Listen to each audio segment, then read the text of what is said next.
Happy Monday, friends, family, clients, and everybody's animals that are also listening and or watching to this. Shout out to all the pets. This is our first call of June.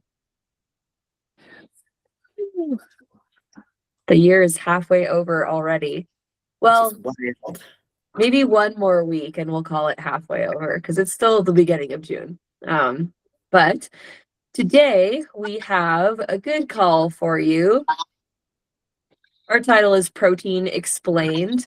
There's a lot of protein all around us. It's everywhere, good and bad. So I would love to talk about talk about how much you need, talk about maybe some personal stories that we have where we've either eaten too much or too little and the effects of that. But yeah. Anything you want to say before we get going, Shalise?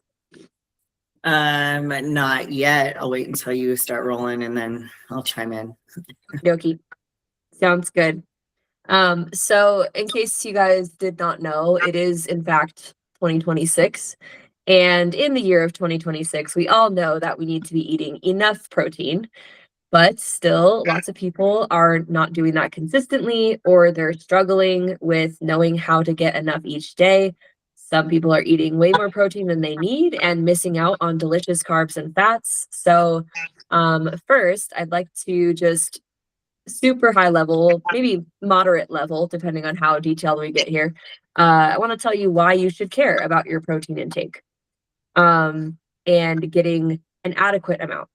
So getting enough protein will build, repair, and maintain your muscle mass. So protein is the only macronutrient that provides essential amino acids. So if you've ever been into like a vitamin shop or a GNC and they're selling EAAs or BCAAs, those also come in proteins. So we could actually like kind of put a pin in that and talk about it later on the call. But it's also the only macro that directly stimulates muscle protein synthesis. So you want that muscle, you want to be strong, got to eat protein. Any comments there, Shalise? Nope. I just wait just in case. Nope. Well, it's hard because I honestly didn't look over your notes very well, so I don't know what's going to be said when. So I'm like, shoot, I don't know if we're going to say this later. So, I mean, I looked over them, but not to know where everything is. That's okay. So I won't pressure you. I just like to give the space. Yeah. Next, it's a primary resource for your tendons, ligaments, skin, hair, and nails. Speaking of my notes, I did write hashtag protein is beauty. So really what I'm trying to say is like anyone in the beauty space that you idolize, whether it's like, I don't know, if we were little girls, let's say it's Barbie. Barbie ate an adequate amount of protein. We're going off Barbie right now, Taylor. I had Barbies and my Barbie definitely had a barbecue and she was grilling steaks. Okay. She also had milk in her fridge. But yeah, beauty is protein is beauty. Definitely eat it. And just personal, like an anecdote here. That's the right word, right? Mm-hmm. Like a personal story. Okay. When I first started bodybuilding, my hair was like, it barely grew. My nails I cut like maybe once every, I don't know, 6 to 8 weeks or something like that. Since I started bodybuilding and now that I continue to like track my macros and eat enough protein, my hair grows so fast in a good way. And I'm like always trimming my nails and like I noticed a huge difference. So you might not think like, oh, my hair or my nails are not like growing fast enough, but if you're not eating enough protein, try eating enough protein and see what happens. I don't know if any of you other guys have seen that change, but it's really, it's been so long for you, so I can't. Yeah. Thanks. Did you just call me old, Taylor? Another one. No. I know. was just saying you're such an experienced competitor. Experience. That's a great word. No, I wanted to also, and I don't know if you were going to bring this up, so I'm just going to throw it out there. Yeah. Because I've talked about it a couple times on Instagram and stuff, collagen is not a good source of protein. It is shit protein. Everything it says it does, because you brought up hair and nails, and that's what made me think of it. That is coming from your animal meats and your protein that you're getting there, not collagen. So supplementing with collagen, really the only ones that truly get a benefit from a collagen supplement are elderly individuals who we know aren't eating enough protein at all, period.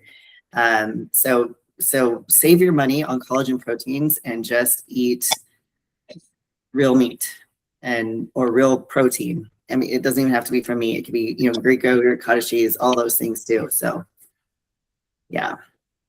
Mm-hmm. I feel like that's a big one when it comes to pink washing. Have you heard that term?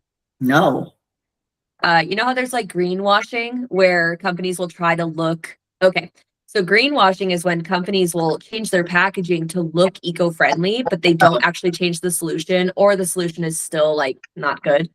Not as eco-friendly as they're trying to appear. Like, oh, look, your sponge is brown now, but it's still made of plastic. It's just brown plastic now. Brutal. Pink washing is when, especially in the fitness and like health, wellness, fitness, beauty space, when they take a very normal product and they make it pink for women, and it costs more. There may not be any difference between that product and the normal one that's like blue and marketed to men and women, but the pink one costs more money. Yeah. So look out for that. Yep. Cool. Okay, yes. So tendons, ligaments, skin, hair. It also, just eating protein will support your immune system and your hormones. Other benefits of protein specifically that don't apply to the other macronutrients. Protein does have the highest thermic effect of food. So 20 to 30% of your calories that are consumed are used to help break down the protein and then digest it, metabolize all of that. And so then meat sweats, that's kind of what you're feeling is your body processing all of it. So yeah, so it has that benefit too, like you said, where it does take more energy to burn the calories you're getting from protein. Mm-hmm. There should be shirts that say like, I survived the meat sweats at a Brazilian steakhouse. Yes. Yeah, speaking of, if you're in Reno at Churrasco, that's where it happens. So yep. You just flip the coin green. The coin is on green from the moment we sit down to the moment we get the check. Skip the sides. Yeah. Oh, I love it. I need to go back to that place. And then protein has greater satiety per calorie compared to carbs and fats. So even though I feel like a lot of people hear like, oh, fats are good for satiety and making sure that you like stay full and feel satisfied. I think that protein, like choosing the right protein that has the right amount of fat, is like the best combination. So don't just prioritize the protein, don't just prioritize the fat if you're looking for like max satiety, but get a moderate fat protein source so that the protein itself is what gives you those fats. I just feel like, I don't know, maybe anybody who's ever had a ribeye knows exactly what I'm talking about. Not that a ribeye is a moderate fat meat, but it kind of hits different when you take a bite of a ribeye or like just a beef rib. What am I thinking about? So those are the benefits of protein that I have listed. Shalise, would you like to add any? As far as benefits? Yeah. No, I think, yeah, you hit the main ones. Right on. Yeah. I think those are the most impactful and the ones that you can really Fat. Did you notice. say that? What? Sorry, did you say it's the only one that doesn't store as fat? Did No. you? So yeah, so carbs, and if you're not using up your carbs or you're not using up your fat for energy, they will store as fat. Protein does not do that. Really? No. I didn't know that. I also Unless did not know that. Of like carb, like if you're under eating carbs and fats. But yeah, it does not store. Interesting. Cool. I'm gonna have to read more about that. That is a good one. All right. So as far as like how much protein should you be getting? I'm a big fan. Like when I'm coaching my clients, I will base their protein intake off of their lean body mass. And I will have them estimate that by getting some kind of body scan. I'm not picky. I know DEXA is the standard, but it can be expensive. So if someone goes and gets an in-body scan, and I have pictures of that person, I can get a good starting point at least. And then of course, we just adjust macros as we keep going. But there are a lot of formulas online that tell you like, oh, you should get like 0.8 grams per kilogram of body weight, or I think that might be the recommendation for a sedentary adult or something. But for people who are looking to optimize their health, I like to use lean body mass. I think it gives you a better picture of body composition as well as how much protein you do actually need. Because if you do have a higher body fat percentage, you're not going to need as much protein with compared to your body weight as someone who has a lower body fat percentage. So Shalace just kind of disappeared, but we'll keep going for a little bit and see what happens. So for a lightly, and these are my formulas that I use in my coaching. So I'd say this is a great starting point for anybody, and then you can adjust it to get specific to your diet and your needs. But for someone who is lightly active, meaning like maybe you have a desk job and you do yoga and you go for walks, but you don't have any sort of like structured training, I would say take your lean body mass and multiply it by 0.8. So if you are, oh boy, I need to do some math. I don't want to say if you're 100 pounds, because that's like not a good example. Yeah. Let's do 150. I'm just going to use the calculator, no shame. Oh, girl, I literally had to divide 20 by 3 today, and I was like, what am I need a calculator. There's no way. There's decimals in that, so you get a pass. Yeah, so let's say you are 150 pounds. 150 times 0.8 is 120. So that's a good spot. If you are regularly training, and I'm sorry, I said 150 pounds. That would be if 150 pounds was your lean body mass. So, okay, let's do a full example here. Get your calculators out. So if we have someone who is like, you weigh 150 pounds and you are, let's say, 25% body fat, that's 37.5 pounds of fat. So subtracting that from 150 is 112.5. So 150 pound individual, this is probably a female, 25% body fat means 112.5 pounds of lean body mass. And we multiply times 0.8, and that's 82.5. Okay, that's a better number. So that is for someone who's very, very lightly active. Regular training, I would bump that up to 1 times lean body mass. So the 112.5 would be your new protein target. And then people who are either training like either as an athlete or for muscle growth or for a fat loss phase when we want to keep protein really high, and then drop the other macros to make sure we preserve your muscle. That'll be like 1.2 times your lean body mass. So 112.5 times 1.2, that's like 135. So all of those might feel a little bit low for you guys. I know me personally, I have weighed 140 and I've like between 140 and 145, and I've been eating 160 to 175 grams protein. So everyone has their own threshold that they're comfortable with. You don't want to like stress your digestive system by eating too much. And you don't want to eat more than you need. I'll talk about that in a little bit. Let me pause for a second and see if I can get Shalise back on here. Because she messaged me. Oh no. Can you join on your phone? I'll see. I don't know what's going on with my camera, but I apologize, but I'm here. That's okay. We're all having technical I'm difficulties like, what the heck's today. going on? There she is.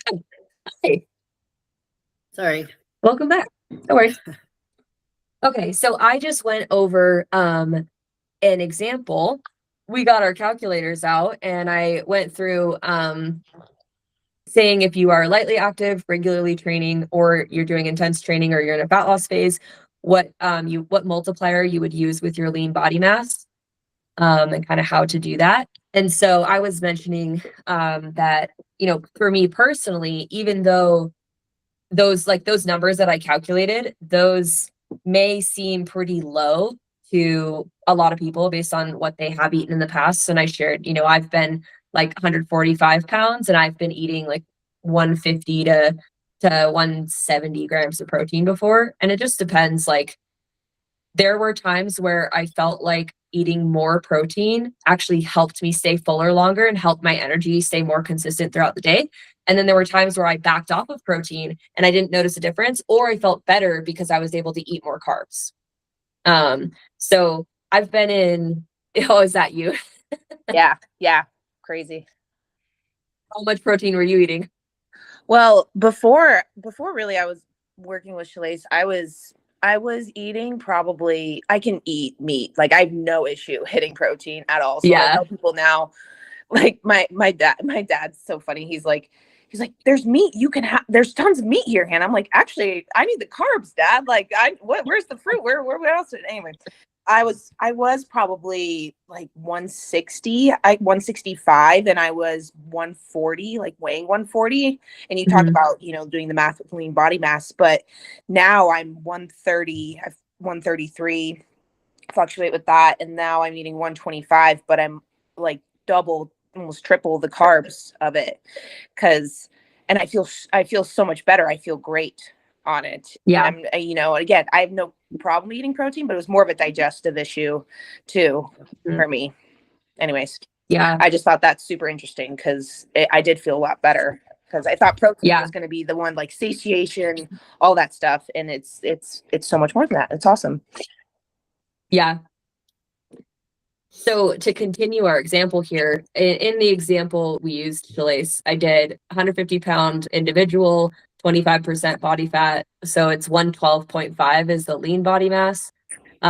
Personally, for my clients, I tend to max people out at 1.5 times their lean body mass. And that's only if someone is experiencing benefits from it, or, and they tolerate it well. So I'll ramp up to that level and then potentially drop someone back down to make sure it's worth it to be there. But just being honest, I've never actually set someone at that 1.5 mark. For this 150-pound individual we've been talking about, it would be 168. So like around that 170 mark for someone who weighs 150, where it's above their total body weight. And so I think like a sweet spot is probably somewhere between that 1.2 and that 1.5, but I do have that cap there because I don't know that pushing any further than that anyone would see benefit.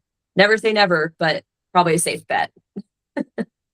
Yeah, I remember I had a client one time who came to me and she was eating, she was like 130 pounds and she sent me her macros and it was like 230 grams of protein, 150 grams of carbs and like 70 grams of fat. And I'm like, holy shit. No, let's fix this. So we had to slowly do it because like the second I dropped it, she's like, I'm so hungry right now. And I'm like, I'm sure you are. But she did develop digestive issues along the way too. So there was a lot of pain with that for a while to get her comfortable with telling her that carbs aren't bad, and why we need those and why pop is good. Like, you don't need that much protein. Like, that's a ridiculous amount of protein for how little you are. But yeah, I remember that. I think that was the first time I've ever seen a woman eat more protein, like that much more than needed, because usually crazy.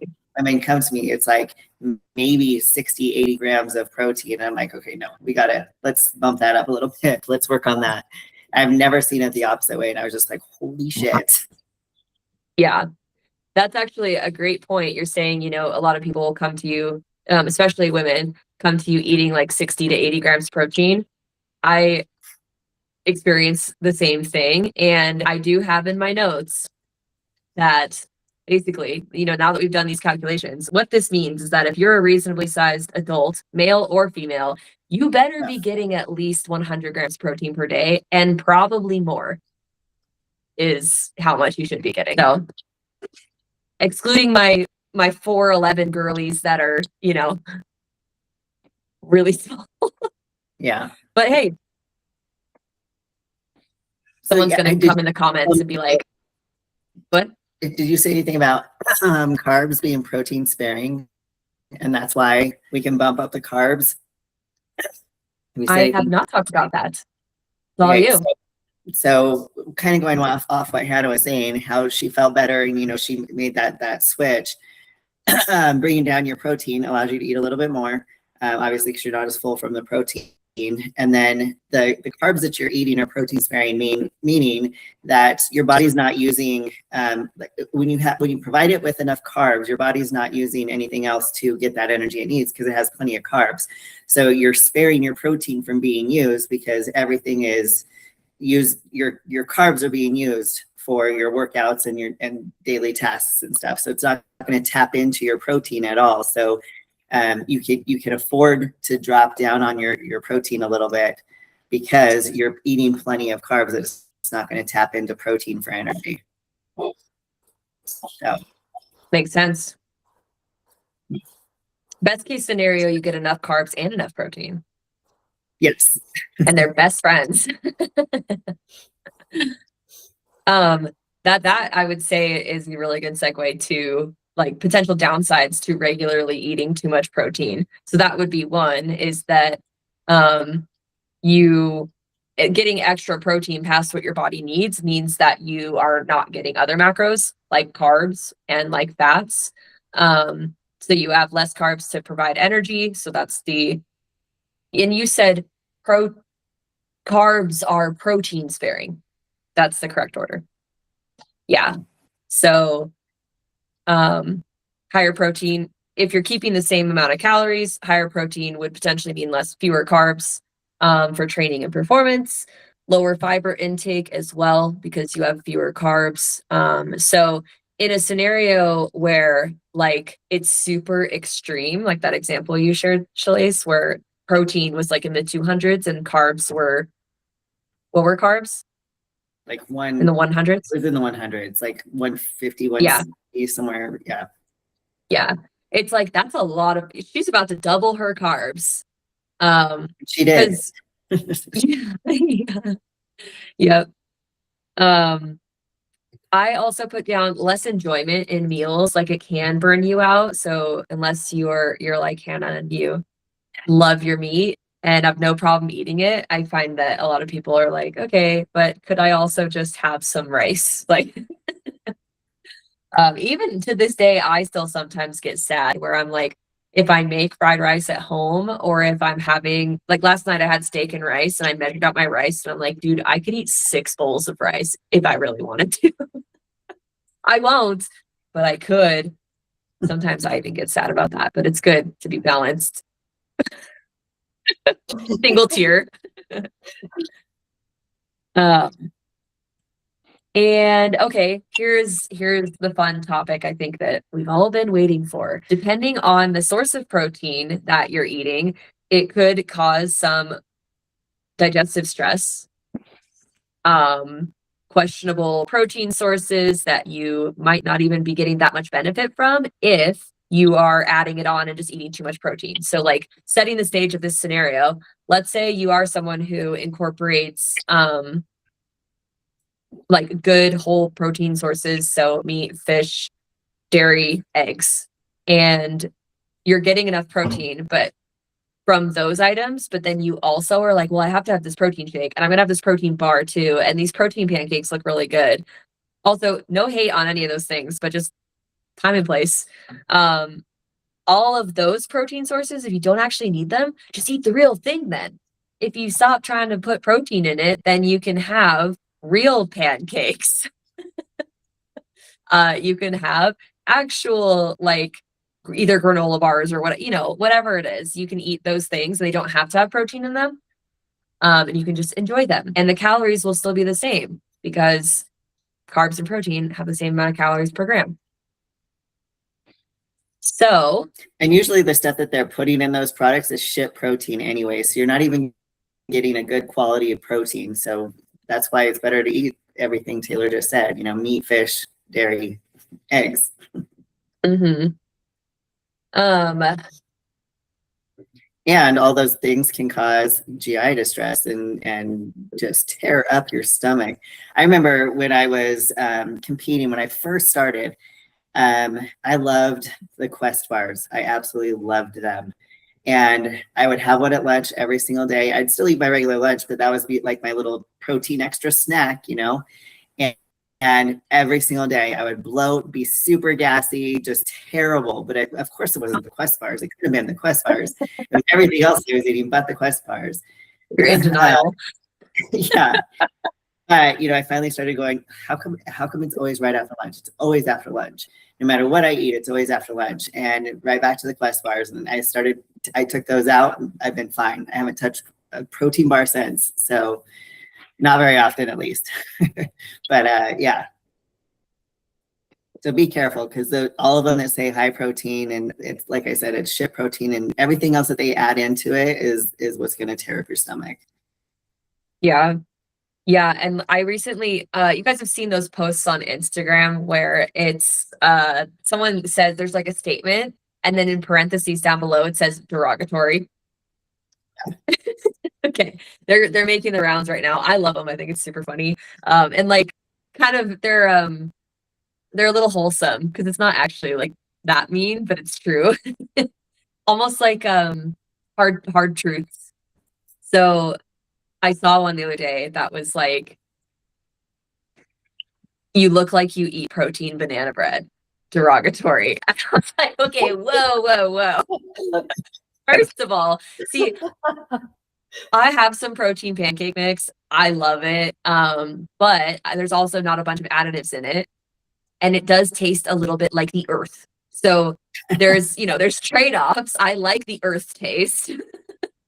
A little bit like dirt. Gross. Like the color green. Well, it's a plant protein, so that's why. But so you guys have all seen those jokes, like keep your protein out of my banana bread, or like anti-protein protein club. But basically protein is just being shoved into every nook and cranny that it can be, and it's being used as a marketing tool for foods that are either highly processed or may not even be the best choice to begin with. And when you do put protein powders inside of these foods, you also have to cover up that flavor. And a lot of times it's artificial sweeteners or even like stevia and monk fruit. There's flavoring, just putting extra sugar in there. There's a bunch of stuff that happens. And there may not be anything wrong with that in small doses, but in general, you're not getting enough protein or enough quality protein from that item for the taste and the additives trying to cover up the taste to be worth it. It's like, we need to weigh our options here. Eat the steak or potentially be bloated from a Quest bar. Have you guys seen the protein Pepsi? No. I walked by that the other day in the store. I'm like, you've got to be kidding me. Seriously? Like in our soda. And how many people are buying it thinking, oh, I'm getting protein. Like, oh my God. Oh Stop my it. Lord. Wow. I have seen companies doing like using like the clear protein or like the proteins that can be fruit flavored. I've seen some of those like orange creamsicle and stuff like that, where I mean it's a product of whey, so like whey protein, it's some sort of derivative of it. Is that the right word? I don't know that much about it, but um in theory those are fine, I guess. But orange creamsicle and carbonated, and like it's a bold move. It's like gummy bear flavored drinks or something. You can't be that good or good for you. Okay, what else do we have here? I guess so we can talk a little bit about protein sources. So if you are someone who does not have dietary restrictions, getting a good variety of protein is good for you and makes it a lot easier to hit your protein goals. So even having multiple protein sources at one meal, like with breakfast, I tell a lot of my girls, okay, eat Greek yogurt and eggs, or have like eggs and put ground turkey in there, or you know what I mean, like mixing it up so you're not just eating a giant bowl of eggs, which guilty, I do that, but I love eggs. So yeah, if you can have all of them, red meat, chicken, fish, dairy, eggs, do it. Pork, I don't usually recommend pork, but you can eat it if you like it, I guess. If you're a vegetarian, hopefully you really like fish and dairy and eggs. And then if you're a vegan, I've never worked with someone who's vegan before, but I imagine it's difficult. So you better like a protein powder a lot.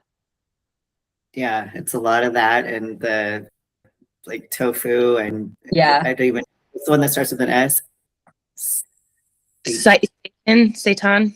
Yeah, Oh, that and what is that? Yeah, my best in the whole wide world, she's vegan, and which is hysterical because I literally, like I said, I eat in front of her all the time. She doesn't care, but she's vegan, and she expresses her struggles on doing it. Just tons of tofu, and she eats a lot of legumes too, but it's also, seitan is really expensive sometimes.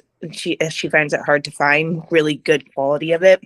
Anyways, I always am like, how are you getting protein? Tell me. Yeah. It's made from wheat gluten. Interesting. Yeah. I've never had that. Oh. Apparently it makes good chicken strips. Chicken strips. She just laughs. Like my air quotes. Chicken spelled funny. Yeah. Do we want to talk about essential amino acids and as a supplement? Yeah, I mean, as far as how they're not like Worth it? Well, that was one of my questions, honestly, because I see people. I mean, I see the BCAAs and all that stuff, and I've never known someone to need that, and I'm curious on why you would need that, or that was one of my questions. so definitely for vegans, like all my vegan clients, I will say BCAAs and EAAs because they don't get enough, right? So they'll have to supplement somehow. So yes, let's do that. Tatum's one of those. I make sure that she is supported by that. She does dairy, right? Yes. So I would say for everybody else, not essential, even though they say essential amino acids. Again, if you're eating enough protein, you should be fine. If you're not, then it's a great supplement for that. The only time I will suggest it is for my competitors who might do like a fasted workout in the morning. So they're getting something in the morning, a little bit of something, but or the ones that say like I can't eat before my workout because that early in the morning. So take amino acids at least. So something like that, but usually I won't suggest them and I'll tell everybody stop wasting your money. Yeah. So using it as a tool and not as like a daily thing, unless you're vegan. Yeah. Yeah. Cool. That's good to know. Yeah. Do you guys have any other questions for us? I don't know if Shalace, there's anything that you wanted to bring up that we haven't talked about yet. I have a story. I love stories. I don't know if you guys saw me go on my rant about perimenopause and menopause the other day in my story, but or not TikTok, Threads had me pissed off the other day. I was going on and on. I was a keyboard warrior on Threads the other day. But along with that whole menopause and perimenopause situation, there was also a comment from a lady saying that that followed up with how calorie deficits don't work if you're in perimenopause or menopause. And then she followed it up with saying, how did she put it? She says, and all of these people that want to tell you that you have to eat 140 grams of protein and you have to have 5 grams of creatine. In the meantime, you're going to end up in kidney failure. But what's the actual word for kidney failure? Like dialysis? No, like something fatigue. Anyway, she was saying it's going to just destroy your kidneys. Oh my gosh, I went off on that too. I'm like, seriously, right now, like, no. First of all, having that much is not going to cause that unless you already have a history of some sort of kidney disease or something in your family. But yeah, like it was, oh my gosh. People like the way they victimize themselves and, like say that this is the one thing that does it. Like, no, it doesn't. There's a whole other lot of things going on besides your 140 grams of protein. Actually, you know what it was? So there was another coach online who I should pull up. Actually, I'm going to, because I'm pretty sure I saved it. He put it up there, like if you were a woman and you wanted to lose weight by a certain amount of, like by September or something, here's what he would suggest that you do. And like the internet went off on him. And I want you guys to hear what he wrote. So these are the numbers I would have you follow is what he said. 0 alcohol, 7 to 10 daily steps, a 500 calorie deficit, 7 hours of sleep minimum. Wait, sorry. Can you go a little slower?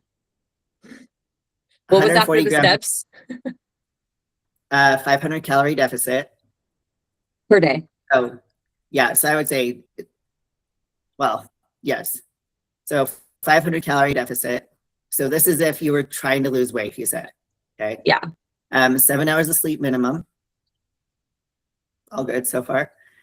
140 grams of protein daily, which I would say, I don't know why you have to like that specific number. I would say go with a ballpark, right? 5 grams of creatine daily, even on rest days. 400 milligrams of magnesium glycinate per day. All sounding good so far. 3 to 4 intense training sessions a week. This one I didn't necessarily agree with, but it's fine. 30% of your daily protein in your first meal.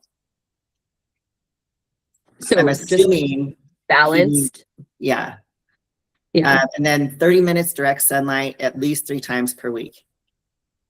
The freaking threads went off on this guy, like saying how ridiculous it is to expect people to sleep 7 hours a night, and especially in menopause, and like protein, that amount of protein is going to cause kidney failure, and that like decrease, like I said, with that lady going off and all of this stuff. And like, how do you expect? I live in a place that we don't get direct sunlight. How can you say that we have to have this? And I'm like, you guys are seriously, this is what you guys are arguing with him about. Yeah. Like, he's saying get outside 3 days a week. Like, this is what you're arguing with him about. Like, I was baffled at how everybody was so pissed off at him for saying this. And oh yeah, tell somebody who's in menopause to get 7 hours of sleep. He's like, yes, it affects your sleep. 100% it does. But that's what you shoot for. Like, that's what you try to get. Like, that's not Yeah. a bad number to go after. Like it blew my mind at how pissed off the women were. They're just like, I can't stay quiet about this right now. So sorry, I'm going off on a rant again about it. It's okay. If we were to create one of those derogatory posts, we would say, you guys look like you guys look like, or no, you guys sound like you only get 3 hours of sleep and blame it on menopause. Derogatory. Yes. Dang. Well, I hope for everybody's sake in the threads that they do in fact start sleeping more and go outside more. Yeah. But to go off that, well, my whole point with that too was just to talk about like the protein levels. Like if you're like Hannah was talking about, you guys are all talking about, I've gone everywhere from 120 to 160 grams of protein. That's my range. So, and that's, highest as when I was competing, obviously for muscle purposes, but, and because I was low carb during those times. So it was higher protein, lower carb. Mm-hmm.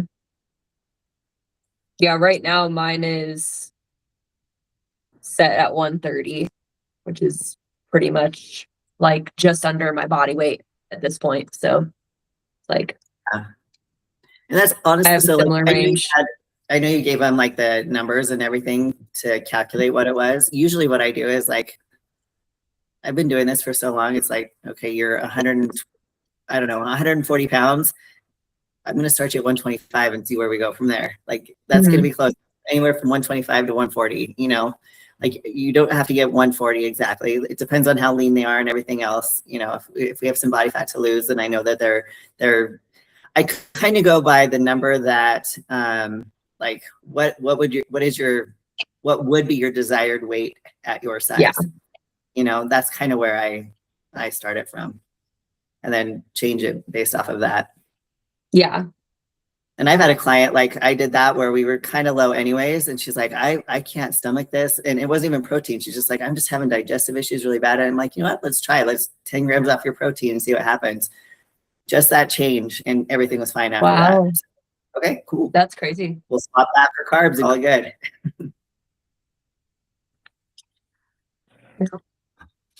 Cool. That's all I got. Any other questions, comments, stories?